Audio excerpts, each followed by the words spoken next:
I'm already. I am. Okay, so I'm recording. So hello, everyone. Good evening. I would like to welcome all of you and also my two collaborators, co-host Gift Mutambo and our wise speaker today, Leah Wanjiru. Leah is a psychologist. She was a trainee last year at the rehab. You spent 1 month there, if I'm correct, during the lockdown. So maybe we can get straight into it. How was it back then? Okay. Okay, so good evening, team. I'm happy again to jump into a conversation with you on psychology once more again. That's true. I was a trainee last year in a rehab for about 7 months.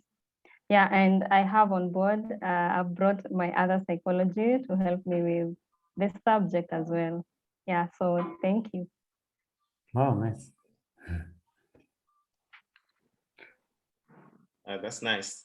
So the psychologist, your colleagues are already here also? Yeah, yes, I recognize Brian Otieno. He's a psychologist too. I recognize Alfred Abuka. He's a NESAR HR advocate, also involved with part of psychosocial support. Yeah. Oh, cool. Oh, welcome. Nice to see you. Yeah. Nice. Yeah.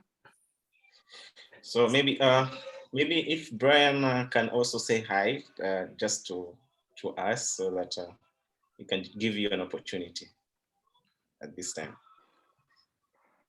If you want to unmute yourself. Hi there, everyone. I know this is kind of an ambush. My name is Brian. I'm not going to turn on my video because I was not prepared for this. Of course.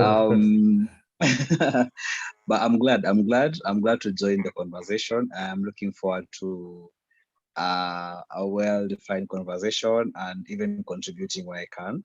As Leah has mentioned, I'm a psychologist, mostly working on behavioral health. And yeah, I'll support where I can during the conversation. Thank you. Over to you, Jacob. Thanks.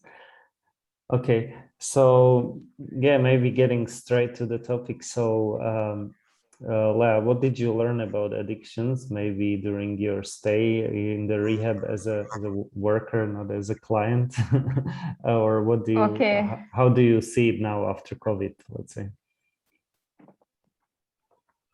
Okay, so what I would say is first, I think we can start with defining addiction, where we say addiction is the inability or behavioral change that affects someone, and however it projects itself in physical and psychological issues. So from my experience, I would say we term addiction as a disease because it's where our brain has been wired to do repetitive things, and the things we do is we don't have control over. So that's what I'll define addiction as. It's like impulsive behavior that you even don't recognize that you are doing it. You're smoking another cigarette or something like that. Yeah. Yes, addiction, it can be through abuse of substance. It can also be impulse buying. Even though in our modern society, when you talk about addiction, people tend to think it's only use of drugs that is addiction. However, there are so many types of addiction. There is, people who are spendthrift. You just walk into a supermarket and, you carry a whole two trolleys of, you carry a whole full trolleys which you had not planned. Maybe some are addicted to work, some are addicted to love. Addiction can be a whole aspect in our day-to-day activities in life. Okay, and how would you distinguish it from like a kind of normal or balanced behavior? Let's say if I'm spending 20 minutes on Facebook, it's okay, but if I'm spending 2 hours a day, then maybe it's it's imparting, or it's like in conflict with my other duties or relationships, or I don't know. Oh, what would you say about this kind of addictions? Yeah.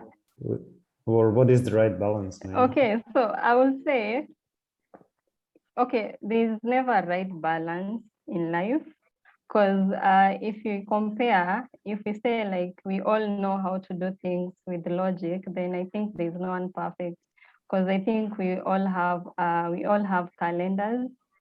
Yet sometimes you find yourself, maybe you set an alarm to wake up by 7, but you find that you wake up at 7:30.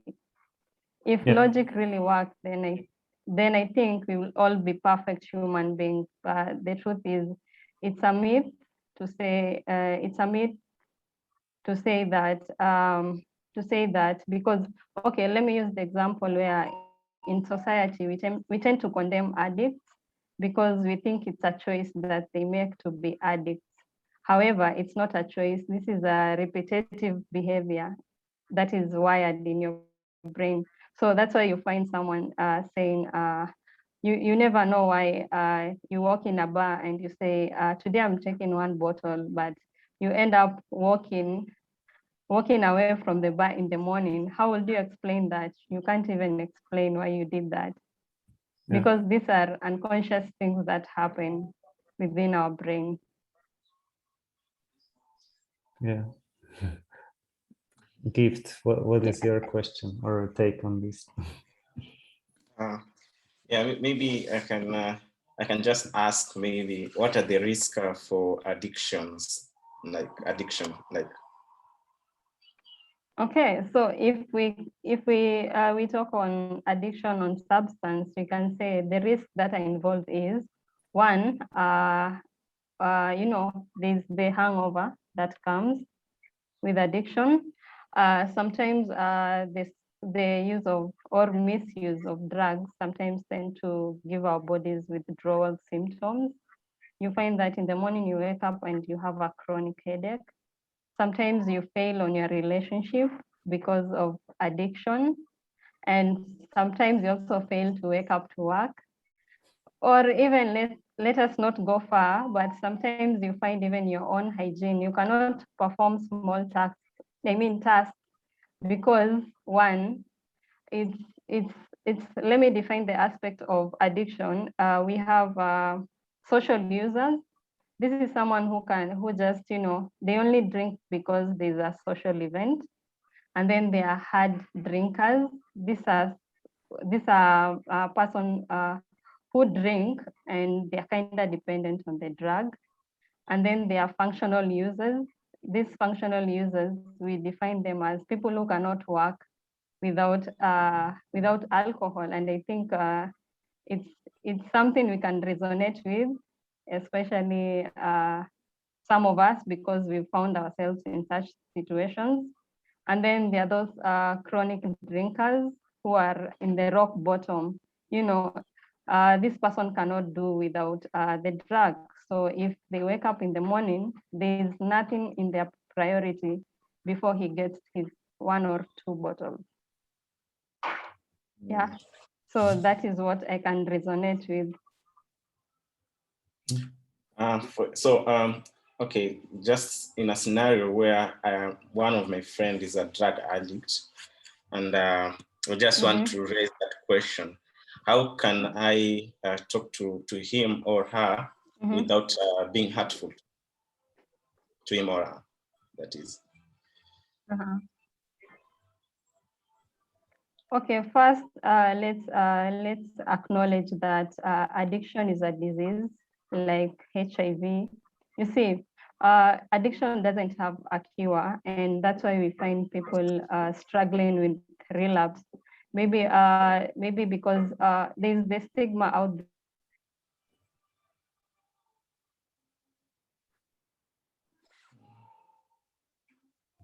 I think we lost Leah for a while, so just like let me just take over for a second. Yeah, so okay. Someone who is Please continue. Okay, yeah. Sorry, I just lost you. Yes, so the society expects it's okay. So the society expects us when someone is taken to a society. However, that is not always the case because uh, there are struggles you have to undergo because recovery is not a one-time thing. You wake up today and you say, I've recovered. You know, recovery is a journey that you have to fight with triggers.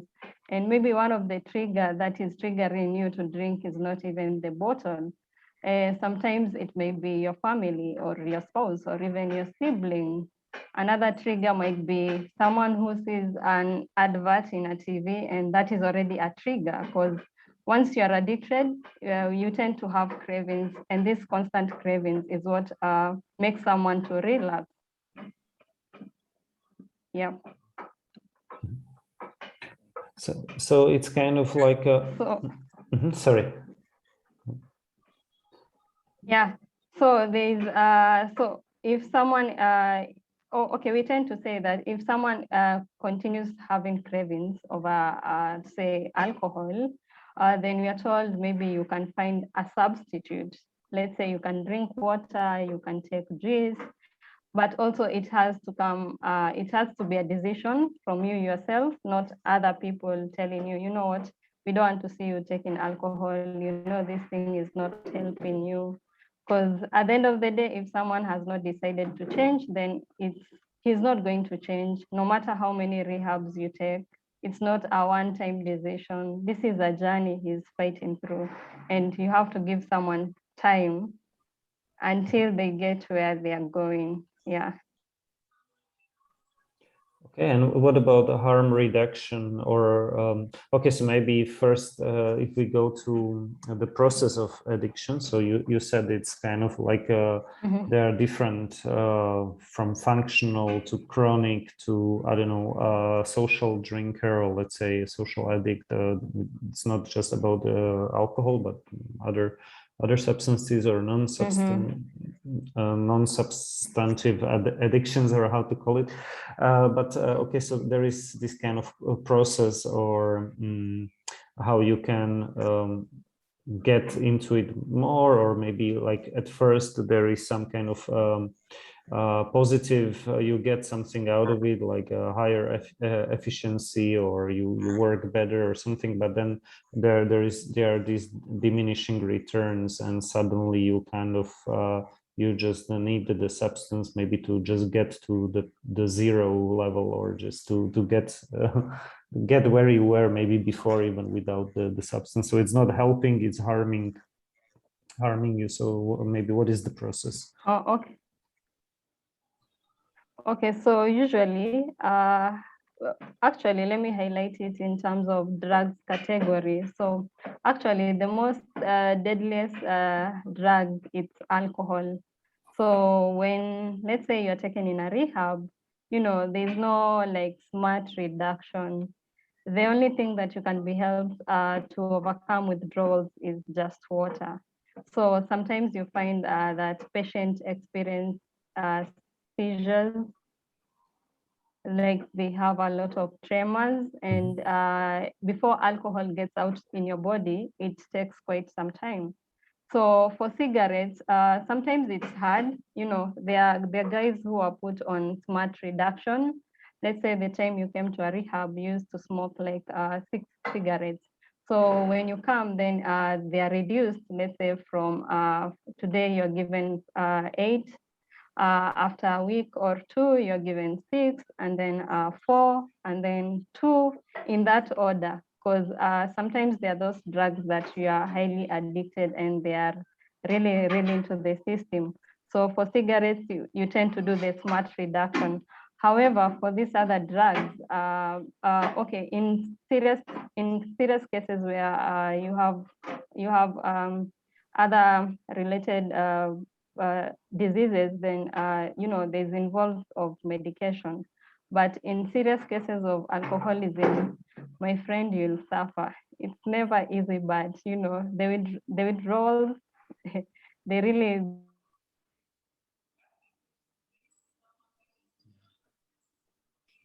Again, Leah, we lost you for a second. So talking about withdrawals. maybe Gift, do you want to take over? Just okay, you're back. Okay, nice. I think maybe someone can describe their experience with withdrawal symptoms. Okay, maybe I can with cigarettes, but not with alcohol. I think I don't okay. have this alcohol problem yet. Yeah, but it's okay. It's like you have these cravings after not smoking for I don't know half a day or something, or a couple of hours, or if you are more agitated, stressed, especially let's say at work where you need where there is a lot of stress, you need to make decisions and yeah, I don't know, I tried, let's say, not to smoke like in the morning. So usually around lunchtime I was quite agitated, so I could get angry or something much more easily than if I didn't have the yeah, but it's, I think it's worth trying to do this smart reduction. So it's not that easy because basically it has a lot of cravings. Yeah, it's not easy. I don't know, like maybe this smart reduction is good. I mean, what I tried and what I did was like this harm reduction or something, going from normal cigarettes to e-cigarettes, like this kind of something between e-cigarettes and a normal one. It's called like IQOS. So yeah, I tried that, and after 2 years, I just started smoking only those ones. But it's also not, I guess, the best solution. I mean, it's a harm reduction, maybe 90% better than normal cigarettes, but you are still stuck with the habit, bad habit. So yeah, and it's cost you money and time. But the harm reduction, definitely, I think I'm a fan of it. I mean, I'm not a professional, but I volunteered in kind of similar areas, or like kind of peer education of youth when I was like a teenager. So I know these kind of topics, but I haven't worked in the area directly. Yeah. So, but I don't know, what is your idea about harm reduction? Okay. Yes, I appreciate that you've highlighted the fact that smart reduction has worked with you. That might not be the case for Gift, and maybe that might not be the case for me.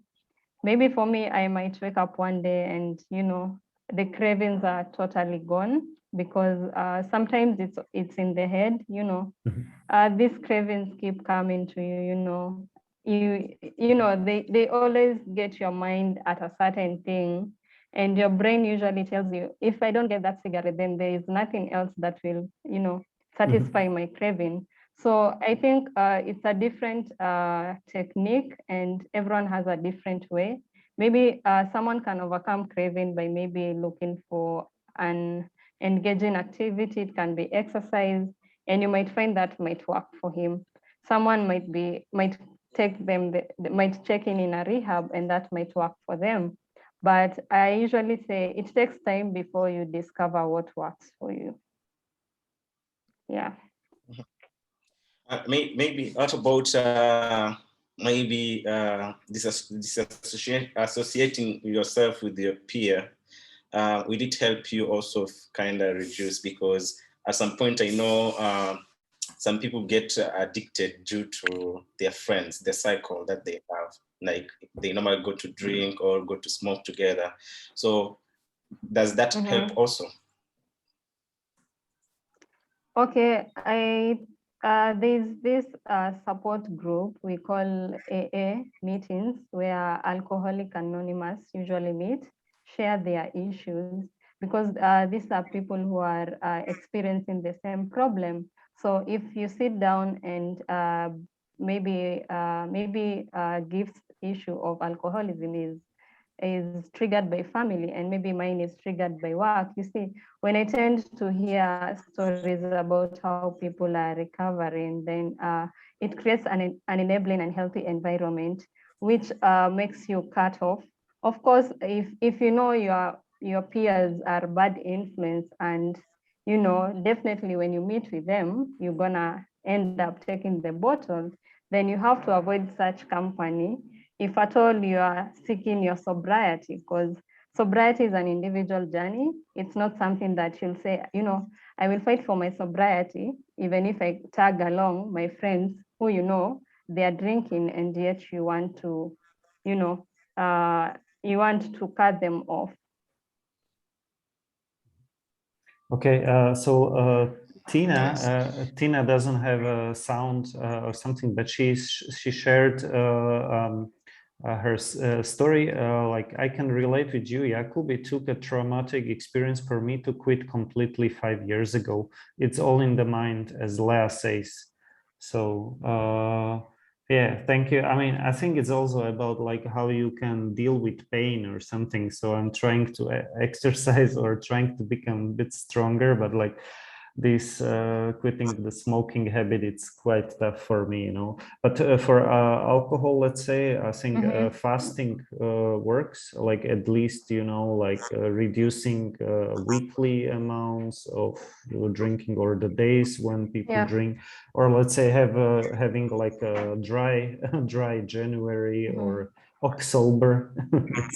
it's in October you just like don't drink at all or something like that. So yeah, but it's it's a challenge. But I think what helps, it's like changing environment if it's possible, like, I don't know, sure. if you are on a vacation, or if you change maybe the frequency of meetings of some people, and increase the frequency of meetings with people, let's say, who have good habits or better habits in the area you want to improve. So yeah. And Tina says difficult is an understatement. One step at a time. Yeah. Actually, there's a slogan that says one step at a time. So when you're counting your sobriety days, you don't count cumulatively. You only count an hour until you reach a day. So if today you achieved your sobriety, then you celebrate. So we back then we had a technique where someone will mark the days. However, there are days when someone maybe they're out of rehab and now they have access. You find that maybe you went for a catch up with a friend, but then you found yourself you relapse. So again, if you relapse, you don't stay there, because at the end of the day, if you don't help yourself, then no one will help you, because bars are not going to close because you're working on sobriety. Maybe only a lockdown. Yeah, that's the lockdown can help. Even in lockdown, we still have liquors being sold. So you just have to know your triggers and avoid your triggers, because at the end of the day, there's the gray area in alcoholism where addicts, not even addicts, are like us alcoholic, where we tend to tell ourselves, I can resonate with your case, but because I've not hit rock bottom, or because I didn't sleep in a pit, or because I didn't sleep in a pub, then I'm not an addict, which is the denial aspect. Because even if I'm to ask a question among us, are we addicts? I know all of us are going to say we are not addicts. So it's a matter of you accepting it first, like you're an addict, for you to make yourself out from that situation. So if you don't accept that one, then that means it's hard for you to get out. Yes, you see, addiction is like, let's say, how many of us, we know sugar causes diabetics, and how many of us have tried taking sugarless drink? You only do it today, tomorrow you find yourself, you can't take tea without sugar. Today you try to work out, and this week you surpass your targets, and then next week you're like, I think I achieved my 2 abs, let me chill, let me chill. Why am I killing myself? They tend to be fall, which is, we call it relapse. So if at all you're not able to maintain your healthy habits, then we call that we call it addiction. And the opposite of addiction is connection. So if you're not able to control your addiction, then there's the connection of your dysfunctional patterns. Yeah. Okay, so maybe we should open it to some questions if there are. I will just like read Brian's comment, which Brian says, our social environment plays a role in our sobriety. If it's a trigger, then relapse is prone, or it's coming maybe. Yeah. Yeah, maybe Yes, it is more of a drug. Maybe as people ask, if you have a question, you can also write through the chat, or you can raise your hand. You can give you an opportunity to speak. You know, so or just if you have any question, just ask. Yeah, or just unmute yourself, because we are not that many. But yeah, either raise your hand or just talk directly. But maybe while you're preparing your questions, if you have any, or just like some comments, maybe Leah, you wanted to talk about some myths, right, of addiction as well. There's some myths. Okay, so maybe before she goes to myths, yes. maybe because you are more on one side on drugs only, but how about on the sexual side and also on the social media? Can you give a comment about that? And because there's some people who are not just drug addicts here, but they affected me. Gift wanted to spice it up a bit, I guess. Okay, maybe social media. Yeah. That's more boring. Social media. Yeah, but also in terms of sexual addiction, maybe not sexual addiction, but in terms of say masturbation and all that, because I know maybe there's some victims here, or it's just an open conversation. So we see how also how can we can talk about that also, about social media and also the other side. Thank you, Gift, for that. I think addiction, either alcohol, either social media, either addiction to sex, the same concept applies, because at the end of the day, it's our brain which is wired. If at all you are unable to control something, then it means it will manifest itself psychologically and physically. So for people who are addicted to, let's say, pornography, you've kind of seen on social media clips of a guy who is masturbating on public. I think there was a certain video sometime back I came across Facebook, and you find that is an addiction. Someone is like, they are not, it's unconscious, like he's not even aware he's in the public, and he has taken his pee out and doing his stuff, and for him it's okay, but then for other people it's not normal, you see. So that is the same concept that applies. We've seen guys who work 24 hours around the clock, like someone doesn't have time to do other activities, or even when they come home you don't have time to cook. Then I think that's when it gets alarming, when you go out of the normal routine. If you can't, if you don't create time for family, for friends, for work, like, you cannot have the right balance. But at least when you feel like one side is overweighing the other, I think that's when you raise the question and acknowledge that I'm really struggling with work, and it's been hectic on me. So you reach out for help. Yeah, I think that is the technique I can apply for now. Maybe even our audience can contribute on that. Yeah, if somebody has any comment, he or she can contribute. But there's a question here. Maybe I can read. I thought in a token. Yes, from Regan. I think he asked, we have too much of masturbation cases, especially in high school, but parents are not talking about it. What is the best way to handle this?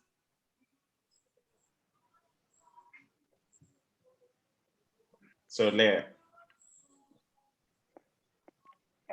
Okay, thank you. Thank you for that question.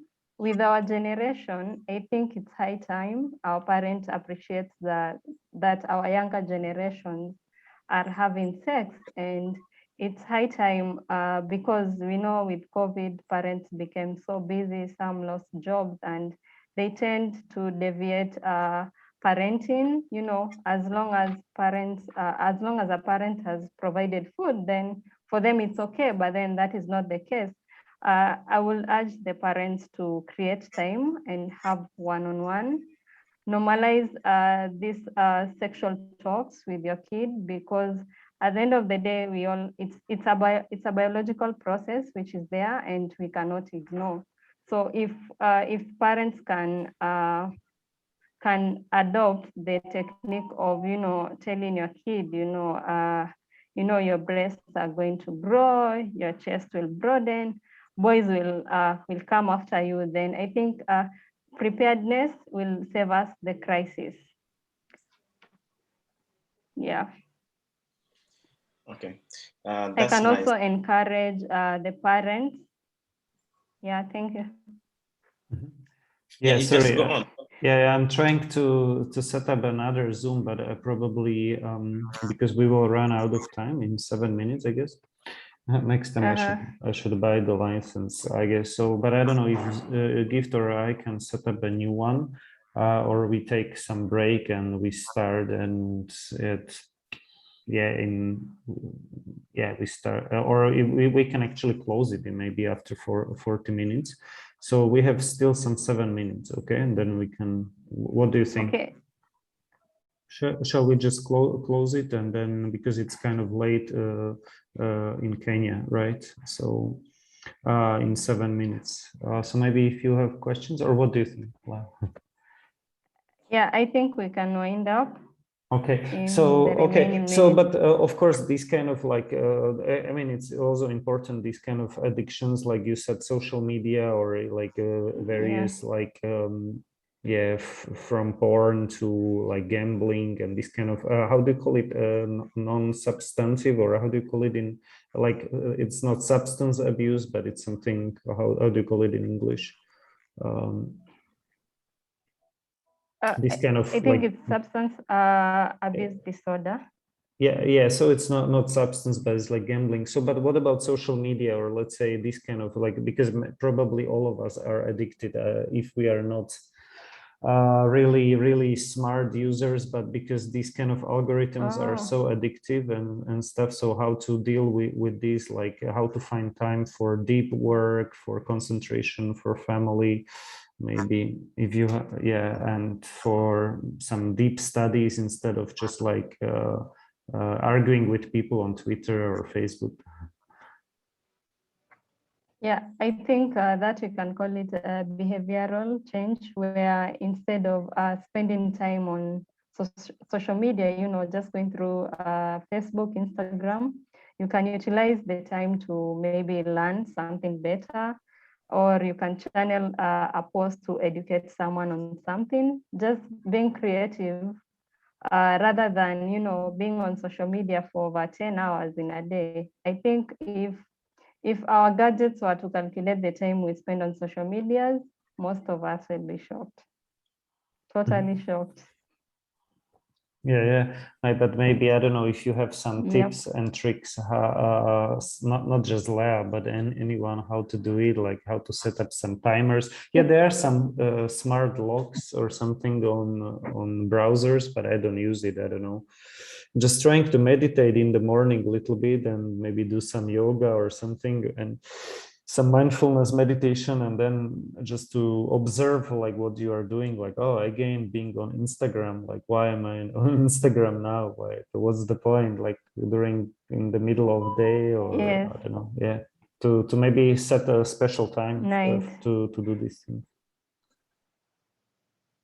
Yes, I think someone from the group has highlighted, you can limit your time screen, which I think I love. I love my phone because it has the focus thing. So if it's time for work, then I put work. But if it's time for social media, then I use social media to do that. That quite helps. So Okay. if you're able to practice, okay, yes. actually, there is important. So if you're able there to is a comment from practice- Gilbert, and I just understood it now because I thought it's something technical issue.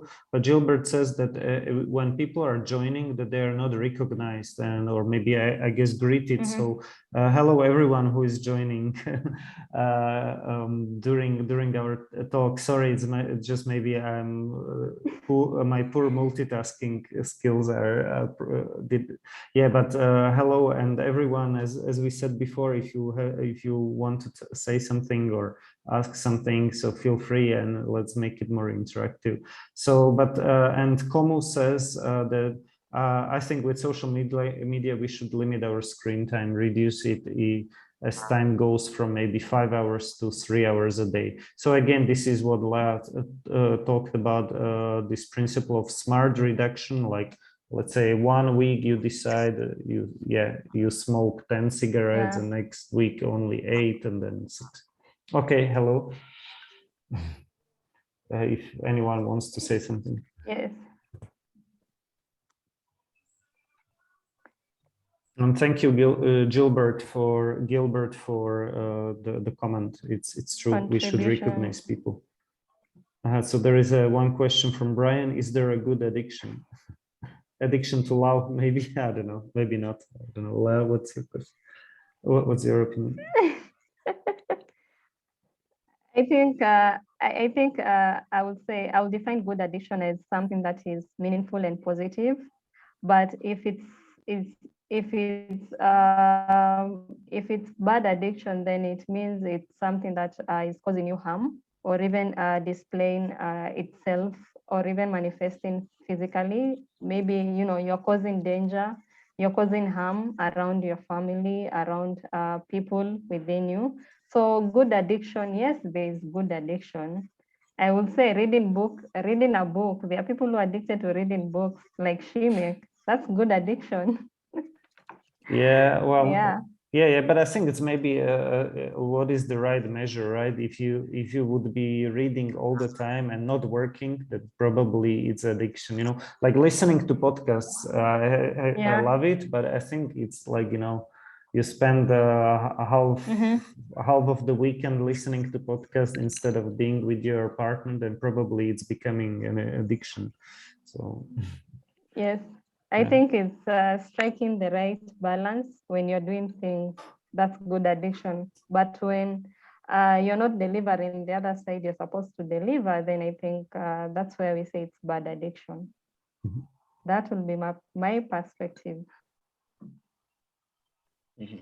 So I think we have less than 1 minute, but I think it's getting interesting. So we should wind down. So thank you, everyone. And Gift, say you posted a link in the chat if people want to still have some after talk discussions or something like that. Yeah. So if everyone still wants to hang around, I've generated another link so that you can join if you want, if you still have time, because I think it's getting interesting, but the time is limiting us. Yeah. So thank you for joining, everyone, and maybe let's